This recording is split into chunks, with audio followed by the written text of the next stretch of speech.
very happy to have Stephan Bonfield from Calgary, musicologist, and I'm not sure what science, I think neuroscience or something, but he has a great passion for opera, and we're very happy to have him here to fill us in on his take on the Merry Widow, as well as joined by Dr. Joe Patrouch from the Wirth Institute at the U of A for European and Austrian. Yes. Well, with me, of course, is Dr. Joseph Patrouch, who is here again, and I'm grateful for that because he speaks eloquently about the history of the Habsburg Empire, and of course the Austro-Hungarian Empire, in fact anything to do with that glorious region of culture and history over the past, I would say, almost 12 to 1300 years, I think is how it comes down. And he, of course, will have some wonderful prepared things to say about the era that we are now traversing, which is approximately 1905 to 1906, and it is Lehar's debut of Merry Widow, Lustige Witwe. And Lehar, for many of you who are here and are just in love with this opera, and I'm imagining that some of you really are, and some of you have actually heard this many times. And I'm imagining also that there are some of you who actually maybe have not seen this live or heard this very, very much, but it is a remarkable piece, and I thought, by way of introduction, before Dr. Patrouch takes the microphone and speaks, that I would just speak for about 15 to 20 minutes about this wonderful work. So, to really put it in not too fine a point, Lehar's Merry Widow, and there is a quotation that's out there that I think is very apt, is a wondrous work because it crosses a line that really, I think, absolutely caps off perfectly the birth of musical theater and the destruction of the operetta at the same time.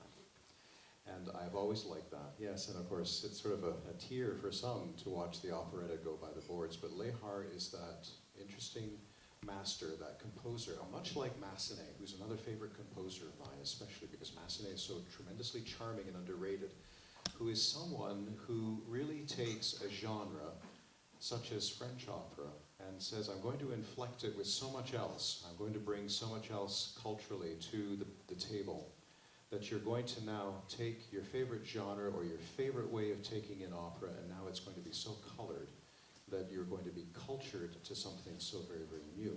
But this was, of course, the European way all through the second half of the 19th century. This was the normative way. For example, for all those of you who saw and loved Fledermaus, Fledermaus is a capital example, in which case Fledermaus is really, although it is Viennese and very, very, very concretely suburbanly Viennese in its taste, it is really a French opera. It's just a French opera that gets gussied up in Viennese tastes and Viennese likenesses, and in many respects has all of the social politesse and the beautiful chivalry of how men ought to act in certain cases, indeed, you know, willingly going to jail for the one you love. I mean, what else would one do? I mean, I certainly would do that. You know, if she said, oh, my dear, you must go to jail for me to keep this a terrible secret, I would probably answer, I do, my love, I do. And off I would go to jail. I mean, that would just be the normative thing. But in those days, of course, it's an exaggeration, but we can understand it as a stage convention, and we can also understand it as a matter of the way men would act in that rather dignified way. And unfortunately, I think this gets lost in the translation in the 21st century. I think that we shtick up a lot of this material to such a degree that we forget what the beauty was in the 19th century of these kinds of social rules. Well, now we have Fledermaus as sort of our established backdrop. Let's move to the next level, the next stage in the operetta and in the light opera genre, and that, of course, is Lehar. So there are some gradations along the way, of course. I've glossed them, I apologize, but I really need to get to the point. And Lehar really gets us to a point in a real hurry. Because Lehar, in many respects, is a composer who is an opportunist. He understands perfectly well what the conventions of social drama and social controversy are about. He knows how to milk them. He is still milking them long after dying. And I have to say, anybody who can do that really successfully definitely deserves our money, and definitely deserves that these wonderful pieces get put up on stage. Though Merry Widow was his greatest hit, he had several others. He was an accomplished master who knew how to study and knew how to write. He wrote charmingly well.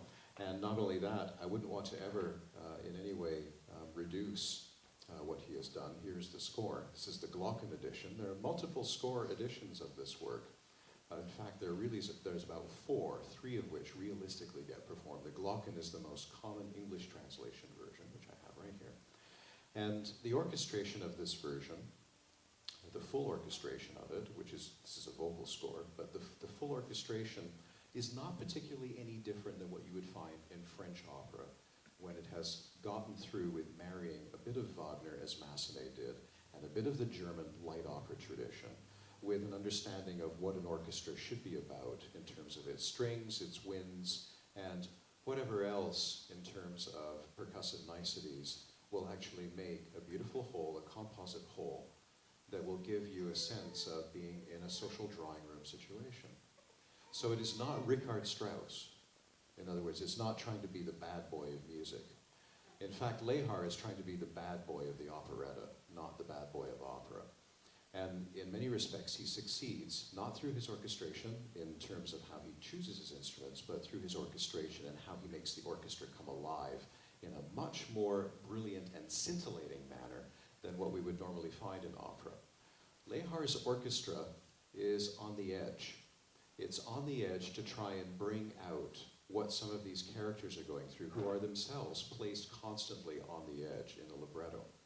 And Lehar wants to take us to this new level, this edgier level in 1905, and of course on New Year's Eve, or pretty much close to it, on December the 30th, which is the traditional time that we tend to perform this.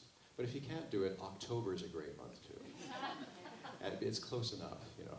I mean, I wouldn't want to see Merry Widow in May somehow. It just wouldn't go. It's one of those sort of Fledermaus, sort of New Year's Eve type things, and on purpose because of the social convention of what New Year's Eve would have meant to them, especially in the Theater am Wien, which Dr. Patrouch will go into, I'm sure. And really, this is the last thing, the last opera that he will premiere at that theater, because all of the rest of them are going to go to Berlin, as I understand it, which is very interesting.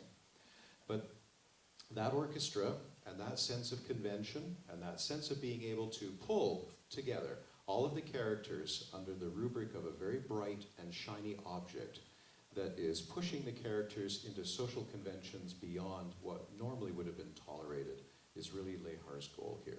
He's trying to take you to a point where the women are practically unfaithful right before your eyes, or at least the intimation of it is very important. And indeed, even when it is revealed, for example, later in the opera, that, as always, this is the point of the Merry Widow, is there's always a revelation. There's always some revelation, and then another one, and then another one on top of it. At one point, all of the wives of the ambassadors at the embassy have been found to have been carrying on these sort of trysts and illegal goings-on with other men, with other diplomats. And even the intimation of that was enough really to cause a raucous scandal. And so there is a sense with Merry Widow that we're taking something beyond just somebody who's bequeathed a lot of money, reveals that there's a certain condition for which she may remarry, and if she remarries, what happens to that money? Of course, we find out about that. But rather, it's the sense that I'm a respectable wife becomes a motto for what Lehar is trying to really send up as satire. The I'm a respectable wife written on the fan, of course the fan turns up all the time in the most inopportune moments, naturally, dramatically, because that's what these things are supposed to do, because they're supposed to provoke consternation, and of course the Baron, who's a complete innocent and a naïf, really isn't sure what to make of it because he trusts his wife without any kind of reservation at all.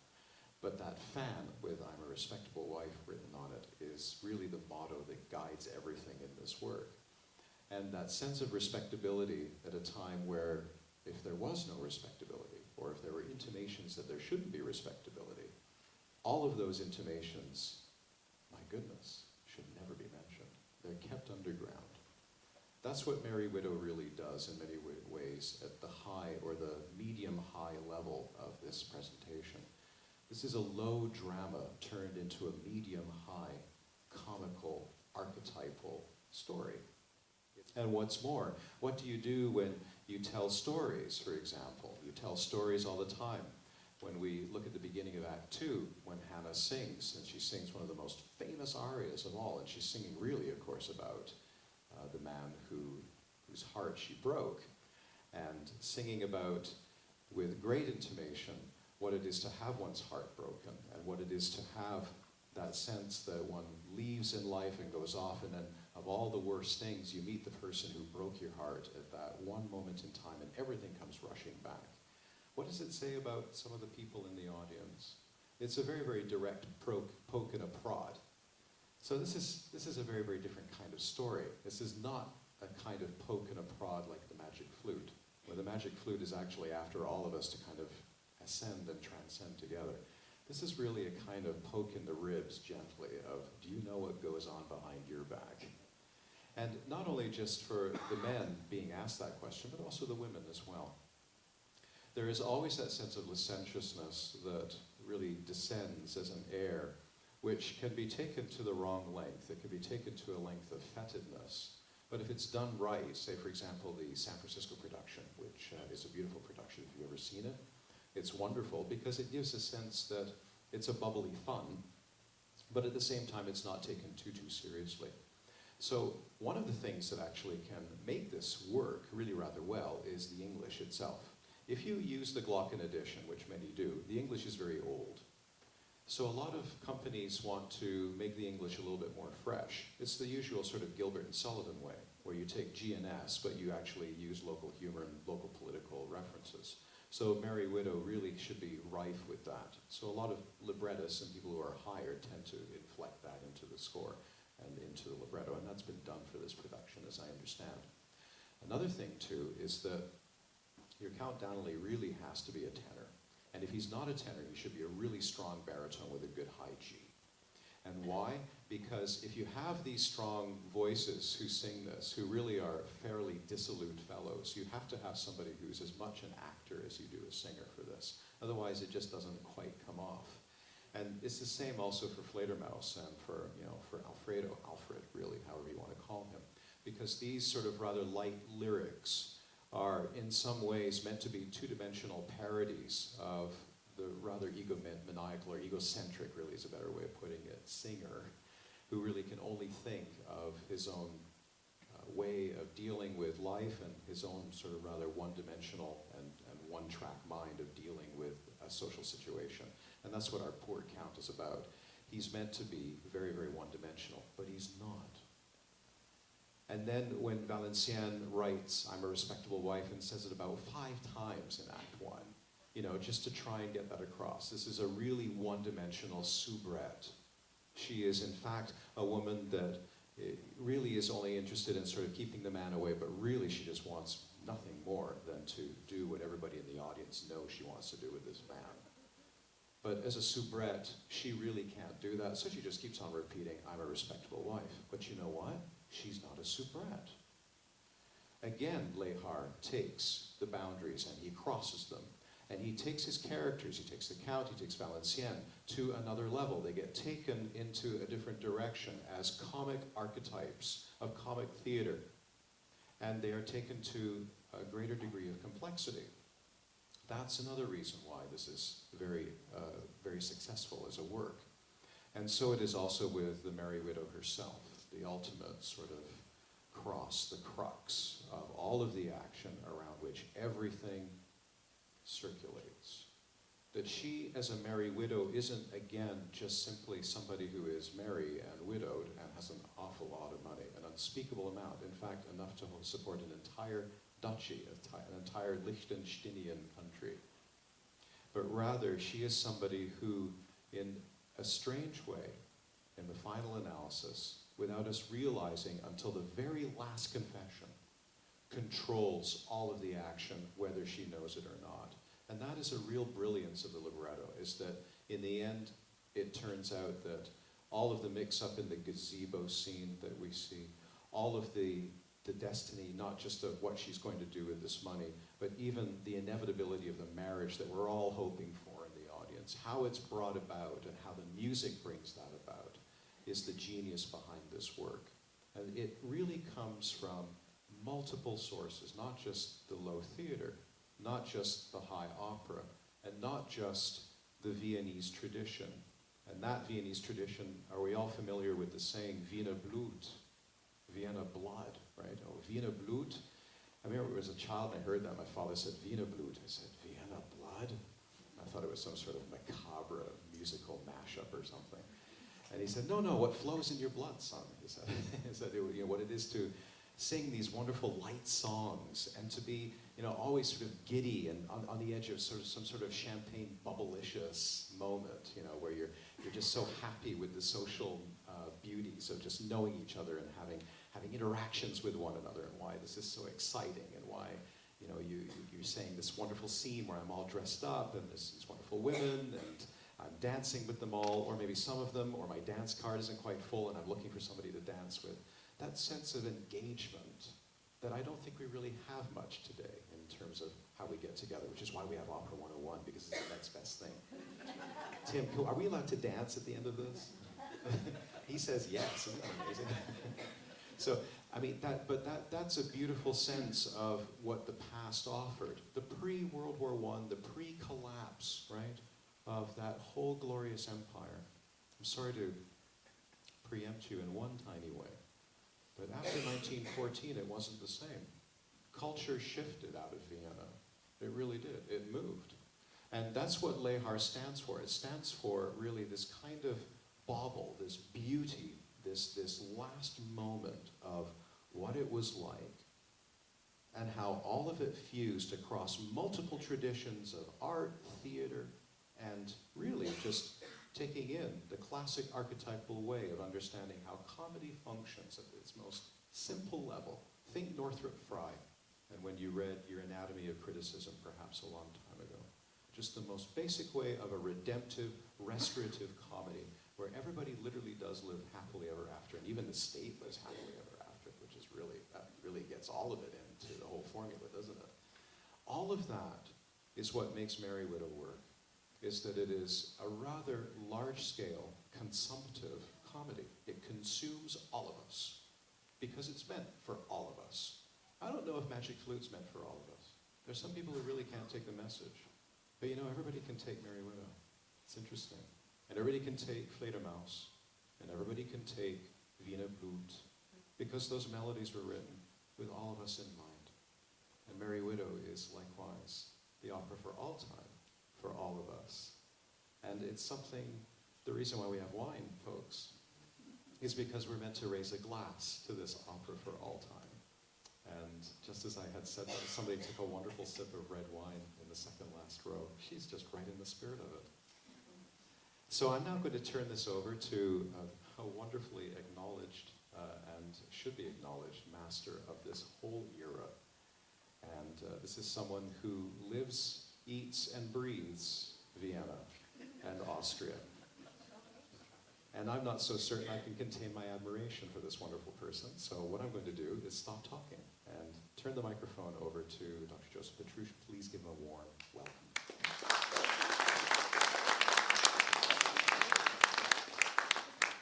Well, thank you very much. I'm not quite sure how to follow that kind of an introduction. As you already heard, I have prepared some prepared comments, I guess, for a while. I'll talk for 20 minutes or half an hour from a prepared text, and I hope afterwards we'll have a chance to answer questions or have a discussion, right? It's not just about the two of us sitting up here and talking at you. I'd like to talk with you. So I have a few comments to make about this production, and particularly about the historical context of Lehar's operetta. That probably is because I'm a historian, and I think about what's going on at the time. And the time we're talking about here is 1905. So I'd like to take you back to winter of 1905. It's December, right? December 30th. We already know it's the ball season. It's that time between Christmas and New Year's. Vienna's full of balls, right? And it's full of operettas, and it's full of music. And on that evening, in the Tata an der Wien in Vienna, we have the premiere of the musical that I hope you're all, or the operetta that I hope you're all going to see in this production here in Edmonton in the upcoming weeks. Before I begin, let me thank the Opera 101 organizers for inviting me back for the third year in a row. I guess you guys know what you're getting yourselves into. I was here I was not here. I was at the Art Gallery 2 years ago to talk about the Fledermaus production, Strauss Fledermaus production. That was from 1874, to remind you of the history here a little bit. And then last year we were down at the Mercer Tavern. We were at the Mercer Tavern for Opera 101, and we talked there, or I talked there for a while about the Zauberflöte, right, about the magic flute, which was produced in 1791. I wanted to talk a little bit about what's going on in Vienna in 1791. But now we're going to return after 1791 back to the operetta tradition of Vienna in 1905. The 20th century production by Franz Lehar Jr. of the Lustige Witwe, which was premiered in the Theater an der Wien to a not sold out audience, and apparently not too impressed audience at first, almost 110 years ago today. Now, when you think about 1905, you probably here in Edmonton think about other things. Just 4 months before The Merry Widow appeared on the Vienna stage and started its massively successful run into audiences' hearts and imaginations, the province of Alberta was officially established. 1905, province of Alberta. Following the provincial election a bit over a month later, Alexander Rutherford became Alberta's first premier when his party won 23 of the 25 seats in the new legislature. As most of you probably already know, the University of Alberta, where I work, was established shortly thereafter through an act sponsored by Premier Rutherford in the very first session of the Legislative Assembly. That says a lot about Alberta as a province, I think, that when they sit down to think, what do we have to do to have a province? We need a university. Right? And we got a university in a few years after 1905. A sculpture on the university campus showing Premier Rutherford with the university's first president, the mathematician and theologian Henry Torrey, was just unveiled a few days ago on the university campus. It was created by a University of Alberta arts alumna, the sculptress Barbara Peterson, and is titled The Visionaries. The old arts building, which for many years was the heart of the university and which is now home to the Wirth Institute, celebrated its 100th birthday yesterday. I don't know if anybody was there, but we had a cake made to look like the building, and we had some stories and pictures about the old time of the university, what it was like 100 years ago when this university first was founded, the old arts building was first founded. So when you go to this operetta in the next couple weeks, you're going to go back to the era of the start of the province and the start of the University of Alberta, 1905. Canada's sovereign at the time, as you probably already know, at the time of the Vienna premiere, was King Edward VII, Queen Victoria's eldest son. From the house of Saxe-Coburg-Gotha, King Edward had ascended to the throne 5 years before. His sister, Louise Caroline Alberta, had been the vice-regal consort, that is the Governor-General's wife, to Canada from 1878 to 1883, and had resided during some of that time here in Canada, and as you also probably already know, because many of you are probably Albertans, Alberta is named after her. King Edward's wife, Alexandra of Denmark, is remembered here in Edmonton through the Royal Alexandra Hospital, a hospital which was granted the royal designation by the king in 1907. So this is the world we're going back into when we head into the world of the operetta of Lehar, the world of the foundation of the province, the university, and the hospital too. In 1905, the year of the Merry Widow's premiere, that also is the year that the US inventors, the Wright brothers, finally brought out a serviceable and practicable airplane. After a couple of years of trial and error, their Wright Flyer 3 is considered to be the next major stage of the airplane age that they had started with their first manned-powered flight in December 2 years before. So this operetta, from the very beginning of the airplane age, people are beginning to get off the ground. In reference to Central European intellectual circles, 1905 is known for the publication of some of the most important works of two of the major figures of the 20th century, Albert Einstein and Sigmund Freud. For most of us, the details behind Einstein's arguments must remain some kind of a mystery, but to suffice it to say here that in 1905, which is sometimes known as his miracle year, Einstein published 4 articles in the journal Annalen der Physik. They include one which came out only a bit over a month before Lehar's operetta, Merry Widow. This article laid out Einstein's theory relating to the fundamental equivalence between matter and energy, which he would later popularize as E equals mc squared. So this is that year, 1905, the miraculous year of Einstein. Freud was also busy as Lehar worked on this operetta, putting the finishing touches on the Merry Widow. In 1905, he, that is Freud, published two major works, his Jokes and their Relation to the Unconscious, and perhaps more importantly, his still controversial 3 essays on the theory of sexuality. What would modern intellectual history be without physics and psychology as influenced and channeled by Einstein and Freud? This effervescent, impatient, and impertinent world of 1905 was the one that Lehar reflects in The Merry Widow. In the increasingly internationalized world, 1905 was not only about the establishment of a new Canadian province in the prairies, or about important ideas by scientists in Berlin or Vienna, scientists such as Einstein or Freud. This was the year of the shocking victory by the Japanese in the Russo-Japanese War. In early 1904, a war had broken out in Northeast Asia between the Russian and Japanese empires over rival claims in Manchuria and Korea. For many in Europe and North America, the Japanese defeat of the Russians in this war came as a shock. For many in Asia, this came as a revelation, especially following the joint European and US suppression of the anti-colonial revolts in China, known colloquially as the Boxer Rebellion, just 4 years before. Could Asians somehow successfully counter the Europeans and their imperial claims? And could Japan replace China as the key player in this Asia-centered resistance to European imperial expansion? The war, which was ended by the Treaty of Portsmouth in early September 1905, just 4 months before The Merry Widow's premiere, was another event which shows us how established assumptions about the world order and the social order and the political order are being challenged in the early years of the 20th century. In this context, it should perhaps be mentioned that the great Austro-Hungarian pacifist and first woman to receive the Nobel Peace Prize, Berta von Suttner, was awarded that prize in this rich year, less than 3 weeks before Merry Widow's premiere. And I don't know if any of you saw the exhibition we had at Rutherford Library last year at the University of Alberta about Berta von Suttner, but it was about her work as a peace activist in this very contentious time, and about her receiving the Nobel Prize in 1905.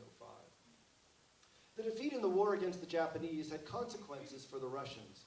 Their emperor, Nikola II, had been dealing with nationalist discontent in the Russian Empire, as well as many other issues. And on 17th of October, 1905, just 2.5 months before the operetta's dancers hit the Vienna stage for Merry Widow, the Russian emperor, who also ruled as Grand Prince of Finland and titular King of Poland, conceded a constitution and a legislative assembly to his subjects.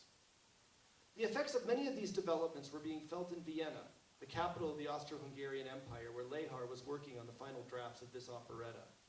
This complicated conglomerate of a state was ruled by a 75-year-old widower, the Emperor King Franz Joseph I, one of the last of a long line of rulers in this part of Europe from the dynasty of Habsburg-Lorraine. It would still be a few years before an airplane circled over the city, or before the full effects of Einstein's theories became clear. But Freud was working over near the university, and the news of the Russians' defeats were making waves in the streets of the city of Vienna. In late October, early November 5th, 1905, thousands demonstrated along Vienna's famous Ringstrasse, the grandiose avenue built where the city walls had once stood. The demonstrators were calling for an extension of the limited franchise to include more men, and the idea of having the franchise extended to women had even been broached. Women would get the right to vote, by the way, in Austria about 14 years later. Railway workers were going on strike in Vienna and Austria to demand political reforms at this time, too. So excitement in many different levels was in the air in 1905 as Franz Lehar and his collaborators put their finishing touches on the music and text for The Merry Widow. Music, which you will hear, and texts, which you will hear and read in English, as we heard English translation just a few days from here now in Edmonton. So who was this composer whose work you will soon hear, and who was living and working in this Vienna, this bubbling, if not simmering city along the Danube? Let me tell you a little bit about this guy. Born in 1870, Franz Lehar was a Hungarian subject of the Austro-Hungarian Empire. He was a native Hungarian speaker. His mother spoke Hungarian and his father German. But somehow things worked out between the couple. Franz was named after his father and was born in the military fortress town of Komarno, which was then all in Hungary and is now split between that country and Slovakia, as we talked about before. And not because the city has moved, by the way, but because a major part of the city was separated from Hungary by an international treaty in 1920 and became part of Slovakia when that state declared its independence in 1993. Komarno, the birthplace of Franz Lehar Jr. Franz Lehar Jr. and his father were band leaders in the Austro-Hungarian army. The composer's father was the youngest man ever to hold such a position. He took the baton at 25, until his son one-upped him, and he took over a military band at the ripe old age of 20. It's hard to underestimate, I would argue, the significance of the institution of the military band in the empire. As my predecessor at the Wirth Institute, Dr. Franz Sabo, has often pointed out, in an area such as Central Europe, so divided by language, music played a key role in establishing common ground. Remember that the Austro-Hungarian Empire, in which Lehar lived at the time he composed this piece in 1905, included what is now Austria, Croatia, Czech Republic, Hungary, Slovakia, Slovenia, and parts of what's now Italy, Montenegro, Poland, Romania, and Ukraine. And that the empire also occupied territories in what is now Bosnia and Herzegovina, as well as a colonial enclave in China. This was a massive and complicated enterprise in an empire that Lehar was working in, and the Austro-Hungarian military was trying to deal with their military band leaders, in particular, trying to hold the whole thing together, one baton swing at a time. Lehar's father had worked briefly at the Theater an der Wien in Vienna when he was younger, but he spent most of his life, the father spent most of his life being transferred from one military base to another across the empire. Those of you who know military guys know how it goes. 3 years here, 2 years here, 5-year posting here, 3-year posting here. That's Franz Lehar Sr.'s life. He was transferred from Vienna down into Italy, across Hungary, into what is now Romania and Slovakia. He was from the German-speaking population of Moravia, an ethnically diverse part of the Habsburg dynasty's land in what is now the Czech Republic, in an area from which many of the empire's military band leaders came. Very interesting phenomenon. This is an area from which Sigmund Freud also came. Moravia, very multi-ethnic, multinational territory, and somehow a birthplace of many important band leaders. Franz Jr., the younger of these two guys, had been destined to be a musician from birth, and his father spared no effort in teaching his son everything he knew about his craft.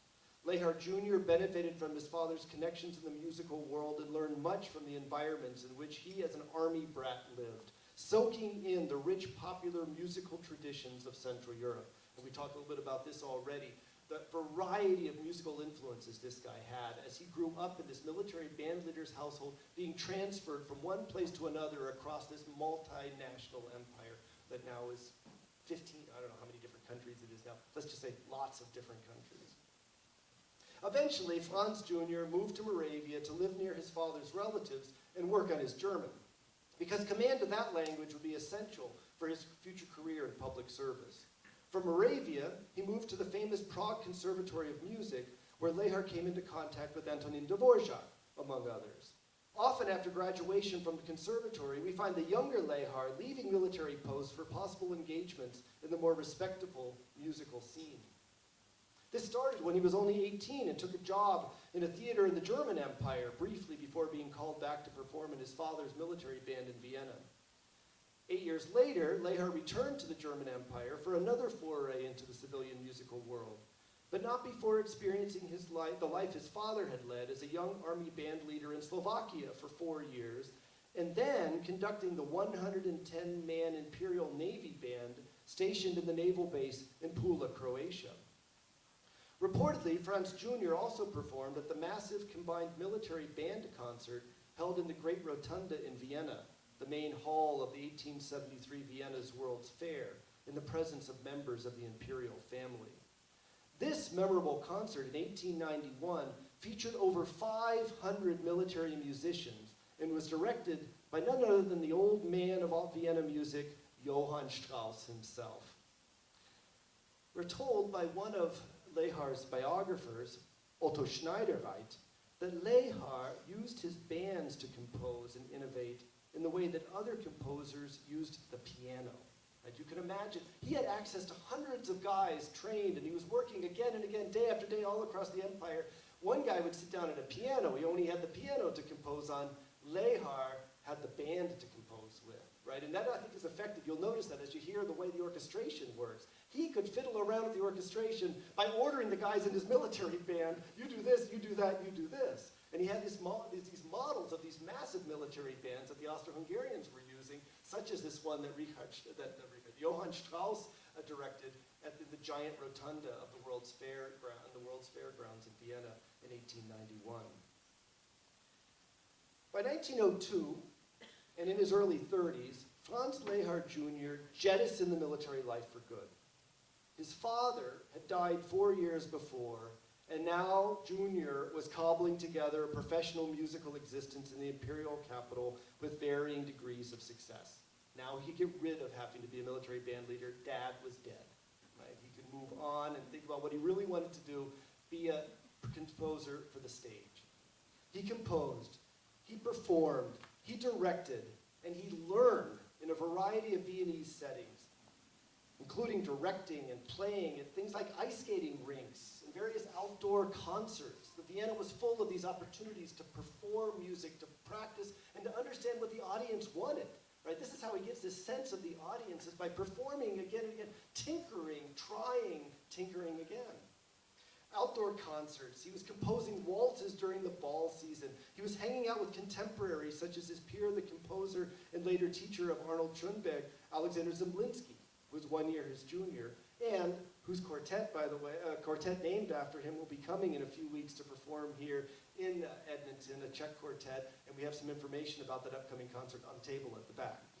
But we have Zemlinsky Quartet coming to Edmonton as well.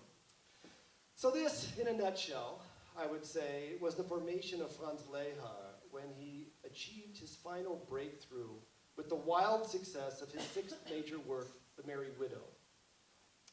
His early works had been met with mixed reviews, often more appealing to critics' ears than to those of the wider public. But Lehar benefited from collaboration with some of the most important librettists in the city at the time. This is sometimes something we forget sometimes thinking about composers. What about the librettists who work with them? Also, Lehar had the good fortune of being taken on staff for the 1902-1903 operetta season by Wilhelm Karzag, a Hungarian journalist who was the new director of the theater in which Lehar's father had briefly performed many years before, the Theater an der Wien. Located in Vienna's 6th district, this theater is not far from the location of the earlier Freihaustheater across the Vienna River in the 4th district, where Mozart's Magic Flute had premiered 114 years before. But I told you that story last year already at Opera 101, so I don't need to go through that again. The competition between Karzag and his Theater an der Wien and other stages in Vienna, such as the Karltheater, led to what is often referred to as the Silver Age of the Viennese operetta, following the Golden Age of Johann Strauss's time that I discussed 2 years ago as background to Fledermaus. Lehar, in these years, had performed in both of these venues. His piece, Der Jungsheirat, the Mock Marriage, which was performed in December 1904, a year before The Merry Widow, echoes some of the later piece's themes, with a U.S. millionaire's daughter not wanting to remarry. It has themes that echo Fledermaus as well, with cross-dressing and disguises, and themes of the complicated relationships between appearance and reality.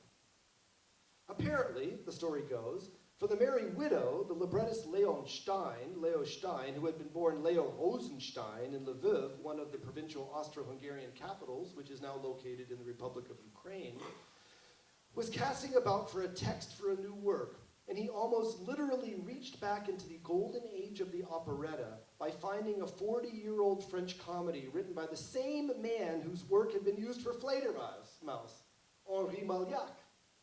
Back in the mid-19th century, the French and the Austro-Hungarians had shared a common disdain for Prussia and its aspirations for European influence, and the cultural ties between the French and the Austrian empires had been relatively close. We already heard about the French nature of this, the French background of this particular piece. This is literally the case of going back to the future, right? Back to the mid-19th century to bring out these sources in the way that the librettists did in 1905. Back in the earlier period, the French and the Austrian empires had been relatively close. By 1905, however, Prussia had successfully defeated both of them on the battlefield and had created a new German empire, which the Austro-Hungarian Empire grudgingly accepted as an ally in 1879, hoping for support of the Austro-Hungarians' ambitions in the Balkan Peninsula, where the Russian Empire similarly held interests. And as you probably know, the French chose another tact, moving to ally instead with the Russian Empire, and ultimately the British Empire, against the German and Austro-Hungarian empires, the results being what is known as the Great War, which broke out only 8.5 years after the Merry Widow danced onto Vienna's stages. And this brings us to the last historical context of the Merry Widow, which I would like to mention this evening. The librettists were Leo Stein and his collaborator Victor Leon. The son of a rabbi from Slovakia, Leon's birth name was Victor Hirschfeld. He had worked for a number of years as the editor of a Viennese women's magazine called Die Hausfrau, the housewife.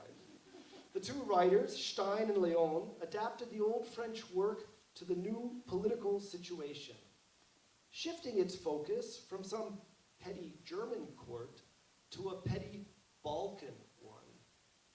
This shift helps to explain the piece's contemporary popularity, particularly in the Austro-Hungarian and German empires. It premiered in the German Empire barely 2 months after the curtain first went up in Vienna. Very popular in 1905 in the German and Austro-Hungarian empires, 1905, 1906. Although the Viennese censors would not allow the explicit reference, everyone knew that the fictional principality mentioned in the operetta, Pontevedra, was really the problematic principality of Montenegro, a political unit on the borderlands, or in the borderlands, between the Austro-Hungarian and Ottoman empires.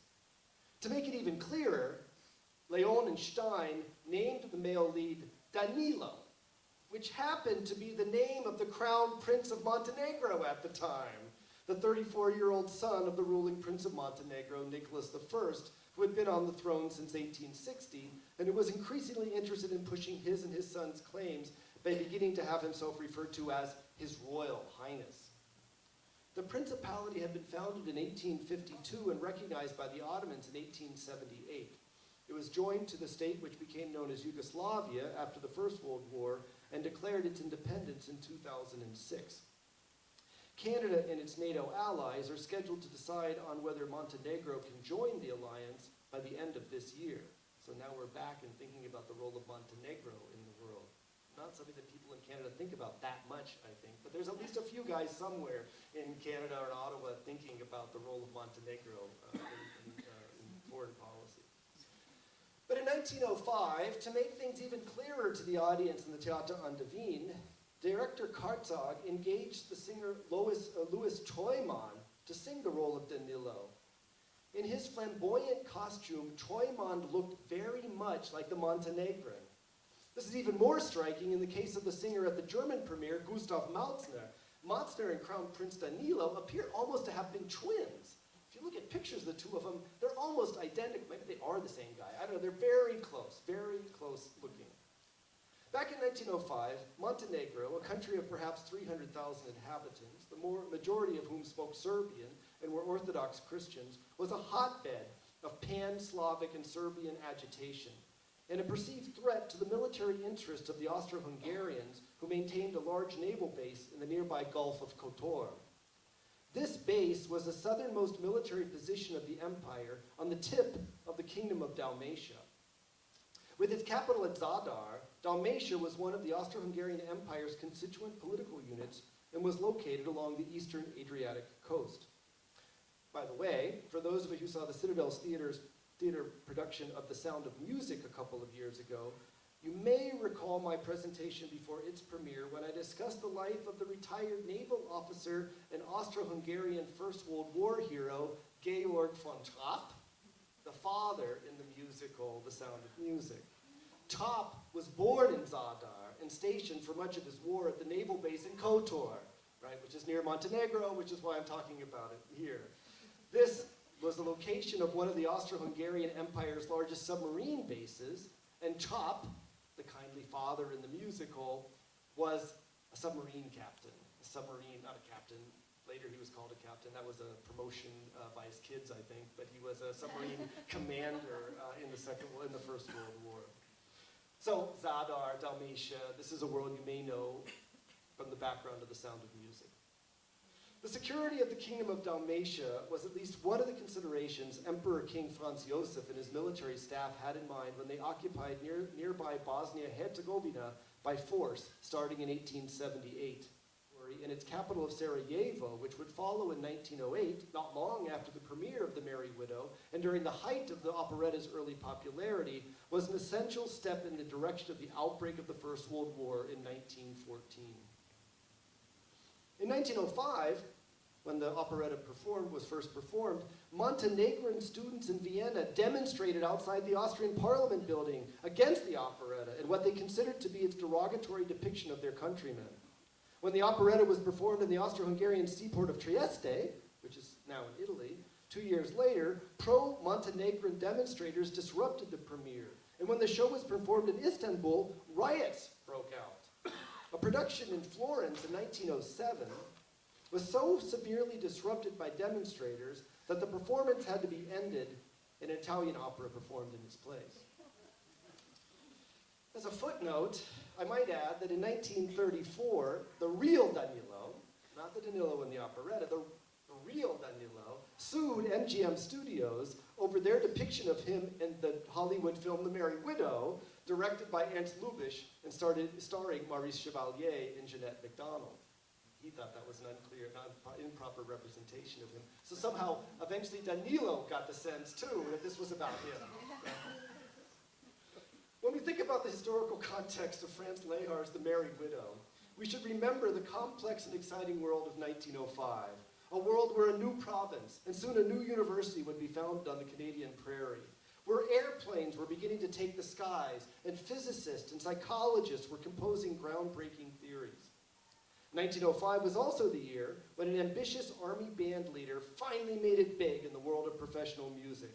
And a year when the complicated political and military machinations, which would lead to one of the most destructive wars in history, lurched closer to the apocalypse. An apocalypse which would end the 600-year reign of the Habsburgs and their empire, an empire which produced a genius whose music you are about to hear in The Merry Widow. Thank you.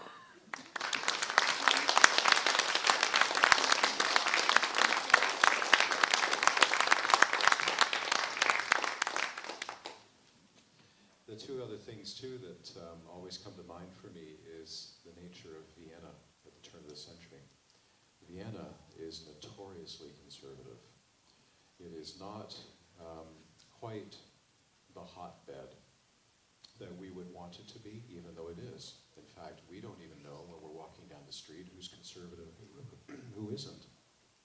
Yet what Dr. Patrouch has really pointed out is that there is that hidden cauldron underneath. And as a musician and a music historian, one of the things that we always teach our students is the old joke that when the end of the world comes, I shall go to Vienna, because everything happens there 20 years too late. And this is what makes this all the more poignant, and what makes the wondrous presentation that we just heard all the more poignant is that all of this is going on in a very latently ebullient and latently rebellious atmosphere. And the other point, too, that really I would like to sort of bring to this is that in 1905, 1906, civilized discussion, not only over the Montenegro debate, which I really find interesting, I find the whole Serbian-Montenegrin concern very fascinating, and I love teaching it, is that in society where people are talking about these things and talking about the potential for this to explode, it is not a matter of if, but when there's going to be a conflagration. It's not a matter of if, but when there's going to be a European-wide war. And that is often, I think, the impetus for taking us into atonal music and the music of Arnold Schoenberg, which is, of course, the opposite world of what Lehar is trying to depict. And yet, at the same time, Lehar is not trying to make a pot boiler and a cash cow. He's really saying something in this, but I think in the subtlety and in the nicety of it, it's been lost. And that's why Dr. Patrouch is here, because he reimagines it for us. And that's not just a sense of historical beauty and a kind of eternal golden braid which he weaves for you. This really happened. And it's a kind of beauty that can be found line by line in the score. Scores are, in a way, a kind of inner reading of a brain, or of a composite of communities of brains. And that's why we enjoy this, is because we love going back and finding evidence in notes, or in orchestras, or in colors, because those colors can actually give us this context as well. It is yet another witness to yesterday. You mentioned Freud publishing. Were there elements, and I'm presuming there must be elements, that you see in The Merry Widow from what Freud was writing? I would think, I could talk very generally, not just about the second book he published in 1905, The Three Theories of Sexuality, but just the idea of analyzing human sexuality, right? That's something that's to be taken seriously, and how men and women respond, how people respond. That's something which is now able to be talked about in respectable circles, right? And performed on the stage in a particular way.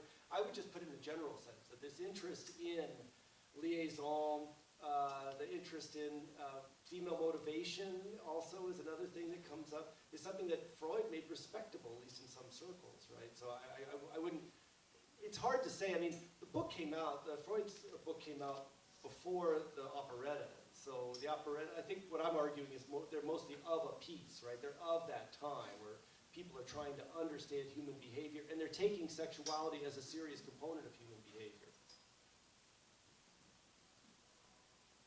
I'd like to just extend that discussion a little bit, if you don't mind.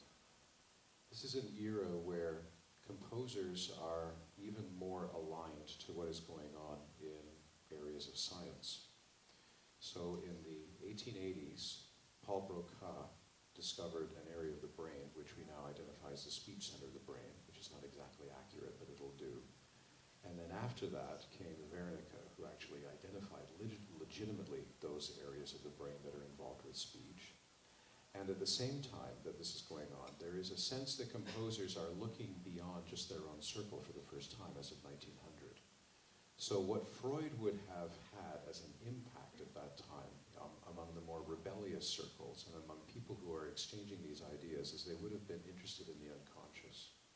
And they would have been very interested in the early publications in the 1890s that Freud was trying to move out of one field. Freud is by training a medical doctor, and he's a neurologist. That's what he does for a living. So the sense that we understand as psychology is really nascent, and the word really exists more as an American concept, and it also exists more as an inner working of the mind, but yet that undercurrent of the manifestations of id and ego and how they are merged together is really only beginning. Yet, there is an understanding that this is part of a new science. The respectability is variable, but it is starting, there's no doubt. So how this creeps into the opera, I can't definitively say I know. I really can't, but I can say that they would have heard of him. They would have known who he was. So that is interesting, even in and of itself. Yeah, absolutely. One other small point that comes to mind, when I was preparing this presentation, I decided to leave out a section for the sake of brevity and your own patience, a whole section on the great Austro-Hungarian scientist Nikola Tesla, right? And this interest in electricity and energy and how energy is conveyed, I thought it would be appropriate to mention when we're working at CKUA, when we're sitting here at CKUA, about this radio and transmitting in ideas without lines or through waves and powers. This is in the world, this is in the mental world of the time too, right? And I would just underline the point that was already made about how these spheres that we see as separate shouldn't be kept separate, that the writers are reading the scientists are producing stuff in popular magazines, they're giving lectures with thousands of people. Tesla would give these presentations about his latest wacky scientific thing, or his latest discovery, and they would pack in thousands of people into it, right? And some of these guys would then go home and write musicals about it, or be influenced at least. And so again, one of the disservices I think that academics sometimes do to the past is that we compartmentalize it, right? And so we have the scientists talking here, and the musicologist talking here, and the historian talking there. But really, it was a big mush in the past, right? The past, people didn't see it in the same categories, right? And so I just underline your point that it was probably the case, even though there may not be a shocking gun, a smoking gun, or something, you know. And the answer to all of it is yes. And certainly there was indeed a pan-artistic response to a lot of what these ideas were beginning to convey in every art. So until we get, of course, to Blaue Reiter and the Kandinsky-founded group, and the sense of art, mathematics, and spirituality all convening at the same time. Paul Klee after that, Chagall, they all had their own way of dealing with all of these aspects of new expression of what humanity was about, to say nothing of the idea of Viennese decadence and the fall, not necessarily of old painterly art, but of actually working with the unconscious to the point where we have Mahler's music, for example, featuring a lot of nighttime ideas, the idea of night and the subconscious and the darker things that exist within the soul that come out to play. These start showing up in pieces of music. For example, Mahler's 7th Symphony has 2 movements that are called Nachtmusik, and this is 1905, 1906, in fact, about exactly the same time. And the painting of the time, of course, has a lot of these shadowy and very, very receded images of faces in water, and of course different shadows, and not just in the ideas that we were trying to sort of grab France and bring into it. It's even just sticking in Germany itself, that a lot of the German ideas of painting and of trying to drag this to the fore, the color schemes changed. So some set designs did change. How does this pertain to Merry Widow? I don't think it affected it directly. I think that people were aware of it. My sense of Merry Widow is that it is a giant nostalgic window on the past of something that was about to slip through their fingers. It was about to go away. And this was a very, very important way of trying to keep it. It's kind of like a certain musical that Barbra Streisand was in 1970, 1971, that really sort of showed that the musical was really fading after Sound of Music, and nobody made multi-million-dollar, Hello Dolly-style big budget musicals anymore, but then there came Hello Dolly. So, there's a world out there, Barnaby, that is so wondrous and terrific, and we've all got to go out and grab it. But unfortunately, it's been eclipsed by Midnight Cowboy. And that's what that era was about in 1970-71. And 1905 is much the same in Vienna. It's being overtaken by a whole lot more than I think a lot of people are really ready and willing to accept. Hence the shadowy images of the subconscious coming to the fore. Yes? It's a good point to ask. Could you put that into context, the Merry Widow versus the big opera, Richard Strauss, and after all, this is operetta. It's not really opera. And obviously the audience is not, there is differentiation in audiences. How was it in Vienna at that time? So we'll both answer that, I think. You're the musicologist. Well, I think that you're going to be able to say something profound in just a moment. I'm always setting him up in a good way. No, sorry. So the answer to that, of course, is Salome 1909, right? So, and yes, I realize Rosenkavalier right after that, but consider Firebird 1910, Rite of Spring 1913. Consider Daphnis and Chloe Ravel 1912. So all of this is sort of the apical focal point pre-war, where everything in music is overturned. What was once a nice congruous melody now becomes something that can be very disjunct. What can be a nice key center, we can even go back to the 1890s to Prelude to the Afternoon of the Faun, and we have a dissolution into modality, right? And what could then at one point in time be a very, very easy to follow plot gets turned into one long multi-act nightmare and dreamscape called Pelléas and Mélisande in 1901. People are really keenly aware of this. About the only thing that people are probably talking about in terms of the Wagnerian Revolution is have you gone to the pirated version of Parsifal yet? Because Parsifal, of course, could only be performed at Bayreuth. It was under a 25-year contract. It could not be performed anywhere else. It was in Wagner's will. Didn't matter. It still escaped. People smuggled it out and had these illegal performances of Parsifal in the 1890s and the 1900s.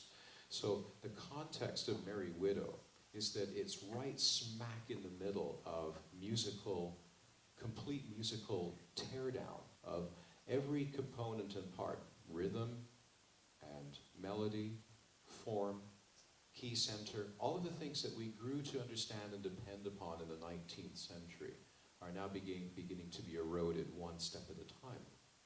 So what Lehar stands for in Merry Widow is a kind of political dissolution with a kind of big brassy, big band way of bringing out that dissolution with a kind of fresh orchestration. The one thing that's really important is that if you're going to be a composer after Wagner, you better know how to orchestrate. There are no composers after Wagner who did not know how to handle the orchestra and in a fresh and an individual and innovative manner. There are none. You can name any composer, it doesn't matter, Sibelius, Rachmaninoff, Schoenberg, Stravinsky, Rimsky-Korsakov, of course. Well, that's easy, because Rimsky is, the greatest orchestrator who ever lived. Ravel, second greatest orchestrator ever lived. Or maybe they're tied for first. But the reality is that everything is changing in the musical world, and Lehar's Merry Widow is trying to be this kind of fixed post in the sand, but at the same time is actually showing a kind of social progressivity, and yet not changing the musical discourse too much. Because if the social progressivity of what's coming from the stage is already bad, is already really disruptive, imagine if the musical progressiveness also was changing. I also want to add one more thing about an analogous composer in North America, also son of a bandmaster, also a great radical and an interesting thinker, and that's Charles Ives. Right now, Ives is hidden from view, composing in his Connecticut barn on the weekends, because Ives, ladies and gentlemen, believed that being a full-time musician or being a full-time composer was not respectable. You did that on the weekend, because then your creative fires were focused.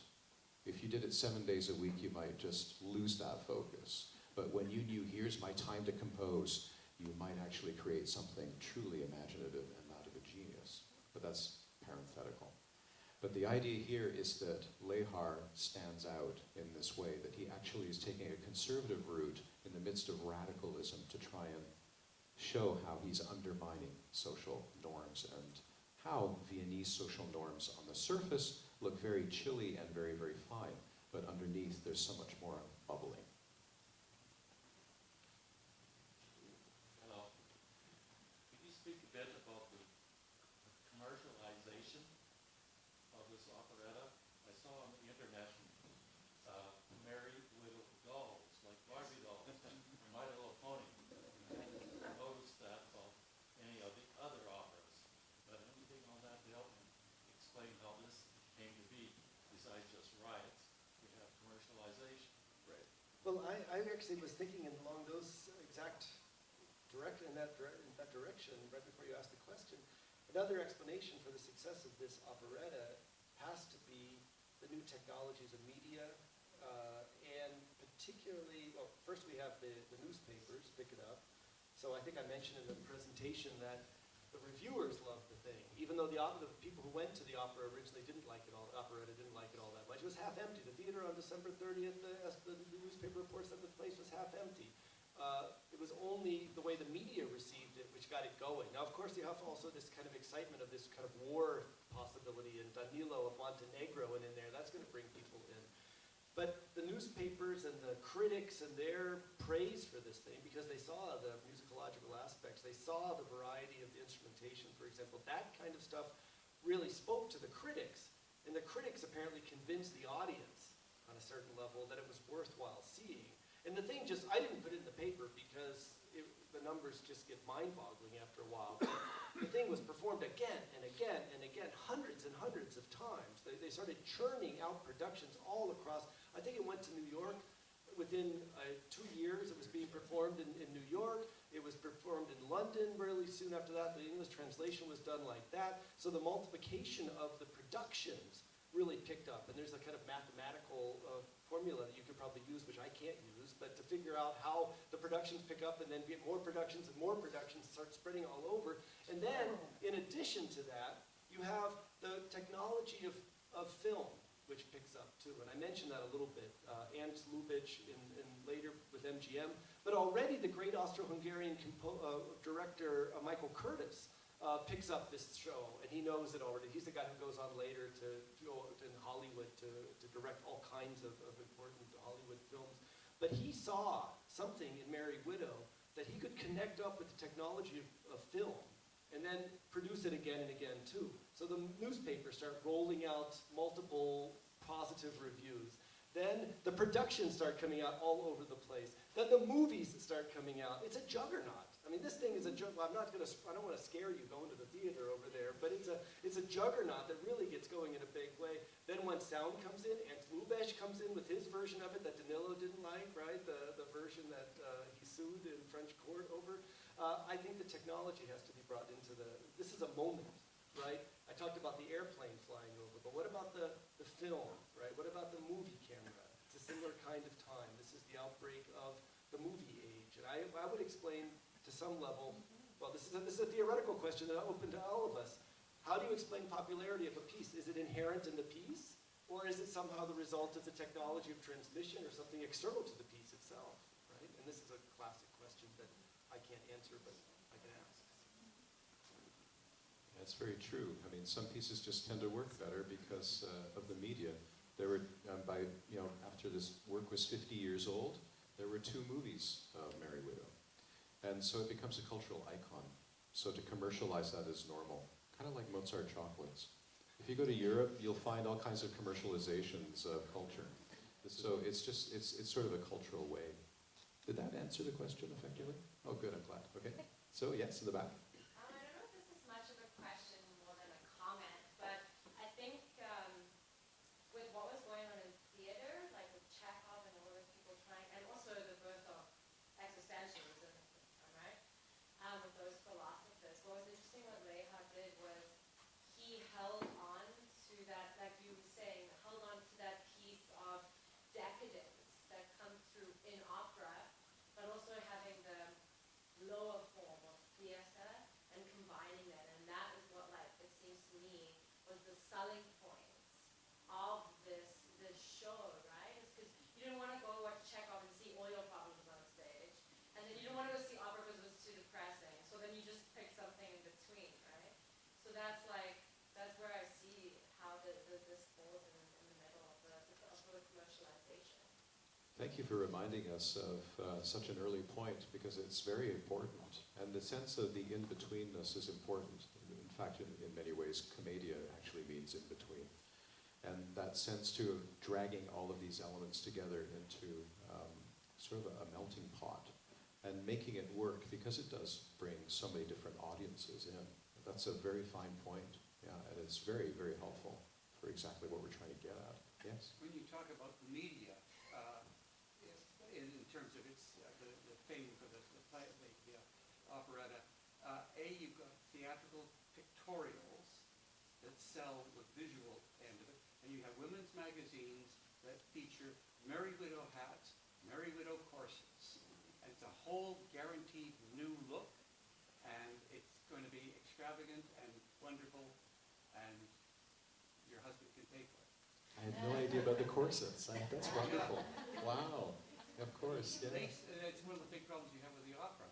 The singers initially, if it's the first time with a corset, it's too small, it doesn't fit, I can't sing, I can't breathe, and then 4 days later, for opera singers at any rate, Shakespeare, 3 days, 4 days with opera singers, and the corset, it's stretched. This isn't my corset. Get it tighter, and everything's absolutely slammed together, and they have to learn to rebreathe. Exactly, yeah.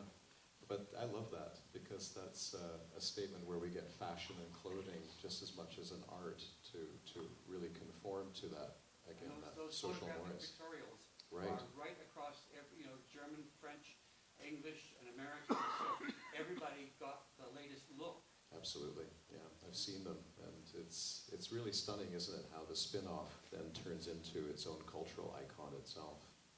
Yes? A question about the political angle, which is kind of my first question. These are supposedly high-powered diplomats. Now, maybe it's just the weekend, so they're not being quite so high-powered, but they're mainly concerned about who's necking with whom in the gazebo in the back of the garden, rather than dealing with high-flown matters of state, like the price of oil or something like that, or who has more arms massing on the border, or is seeing who's in bed with whom, is that what high-powered diplomats actually do? Oh, I think so. And, you know, I think it takes us to the in-between realm again, which is what I love. I mean, it's not meant to debase them so thoroughly, but at the same time it also takes the stuffing out of the seriousness of them. But that's a normative state for, of course, a word that is about ripping this thing apart, and the French word for that gets translated into English, of course, is farce. And that's what this is. Yeah, exactly. Just grinding, squeezing, ripping, tearing, that sort of thing. But I guess, I know you're going to say something better than what I've just said. I would only say that that's one of the things that people didn't like about the operetta in like the Montenegrin circles, is it made the diplomats look like they're not really paying attention to important business, but they're only working on, you know, love affairs or something. And it's that critique, right? That in the original French version was set in a petty German court in the old days before the German Empire was created after 1871. And it was French just kind of laughing at, look at all these silly, you know, politicians and courtiers worrying about these other little things and not thinking about big thoughts and big international connections.